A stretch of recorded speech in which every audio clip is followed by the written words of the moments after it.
Bonjour, Marianne Légel-Jacqueline, conseillère en hygiène de vie. Heureuse de vous retrouver.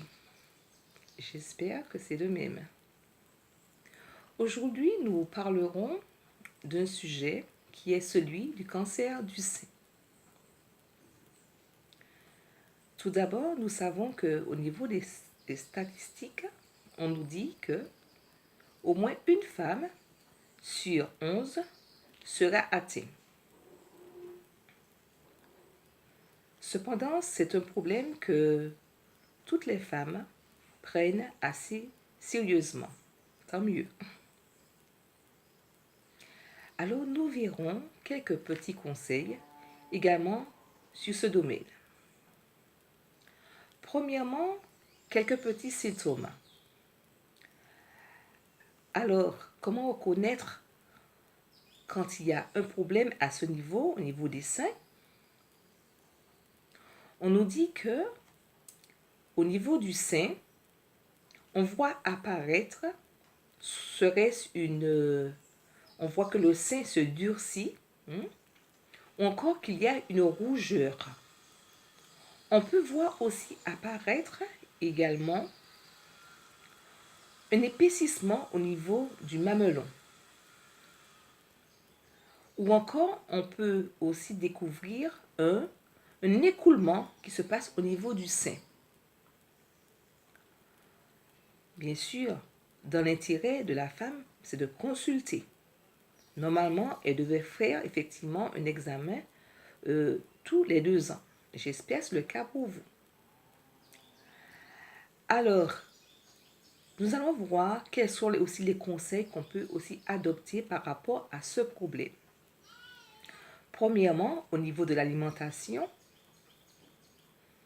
il est conseillé bien sûr d'avoir une alimentation assez équilibrée, surtout au niveau des protéines animales. On constate que par rapport au corps, puisque la femme, le fait qu'elle rentre au niveau de la ménopause, parce que c'est souvent au niveau de la ménopause qu'on voit apparaître le cancer du sein, ou encore, il y a aussi des cas d'exception, bien sûr. Mais à partir de l'âge de 40 ans, on a constaté que certains cancers commencent à évoluer. Alors, surtout, je disais au niveau de l'alimentation, il faut comprendre que au niveau des hormones, disons au niveau de l'oestrogène, au niveau de ce problème, on constate qu'il y a une diminution vraiment nette des oestrogènes. Ce qui veut dire qu'il y a un déséquilibre au niveau hormonal. Mais le problème, c'est que au niveau de la femme, surtout au niveau de l'alimentation, il y a une augmentation d'hormones. Pourquoi? Parce que on retrouve trop d'hormones dans le sang par rapport à l'alimentation, surtout quand on consomme beaucoup de produits laitiers et beaucoup de viande. Parce que nous savons maintenant que au niveau des animaux, on retrouve beaucoup d'hormones également au niveau du sang. D'accord?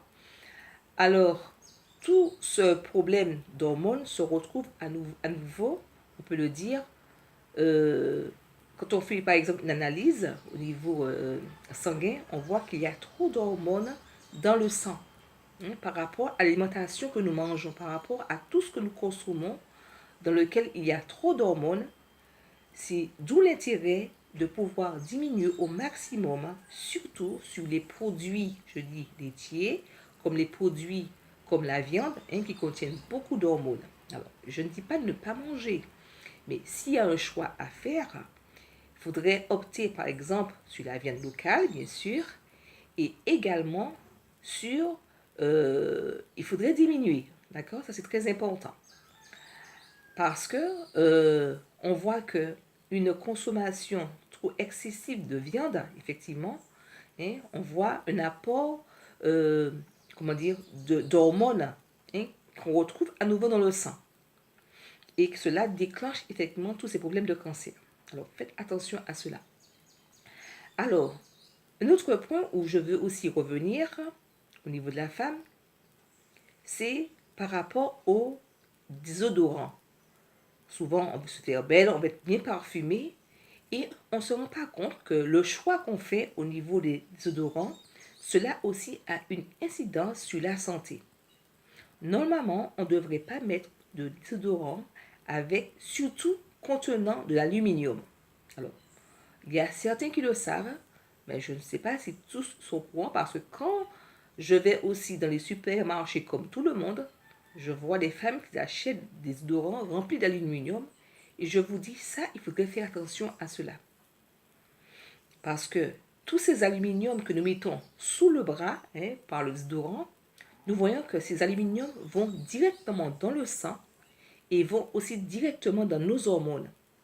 Et là, on voit apparaître tous ces problèmes de cancer que nous avons. Alors là, il faudrait vraiment faire attention à ça. À part aussi ce problème, il y a l'alimentation, comme je disais. Il faudrait aussi inclure beaucoup de produits verts. Alors, quand je dis produits verts, alors si je parle par exemple pour la Caraïbe, on va comprendre, je dis il faudrait mettre dans l'alimentation beaucoup d'herbage, beaucoup de feuillage dans l'alimentation, surtout quand nous mangeons nos bonnes racines. Alors, pour effectivement ceux qui ne sont pas peut-être des Antilles, c'est un peu autrement. On ne dit pas forcément racines là-bas, on dit les légumes, ça change. Alors, à part ces légumes qu'on généralise, on dit c'est de la carotte, tomate et autre chose qu'on appelle effectivement légumes, il faudrait associer des feuillages. Alors, les feuillages qu'on consomme davantage, je sais, ailleurs qu'aux Antilles, on peut mettre du persil, du céleri. On pourrait mettre également de l'aneth, de la ciboulette. Tous ces feuillages que nous devons inclure également dans l'alimentation pour pouvoir équilibrer, pour qu'elle soit plus riche et qu'elle puisse aussi aider, surtout au niveau du système immunitaire. Il y a aussi un élément très spécial aussi que je veux parler, qui est celui du sport également. Le sport, effectivement, on devait vraiment mettre un point d'or à cela. Parce que le sport également va permettre d'augmenter le système immunitaire. Parce que quand on arrive à un certain âge, surtout pour la femme, je parle, surtout pour le problème du cancer du sein, il faut que le système immunitaire soit bien renforcé. Alors, d'où l'intérêt de mettre dans son activité une pratique sportive.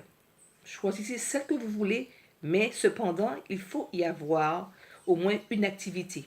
Cela va aider énormément pour renforcer l'organisme, surtout quand nous arrivons à cette période, surtout nous les femmes. Alors, pensez-y à cela.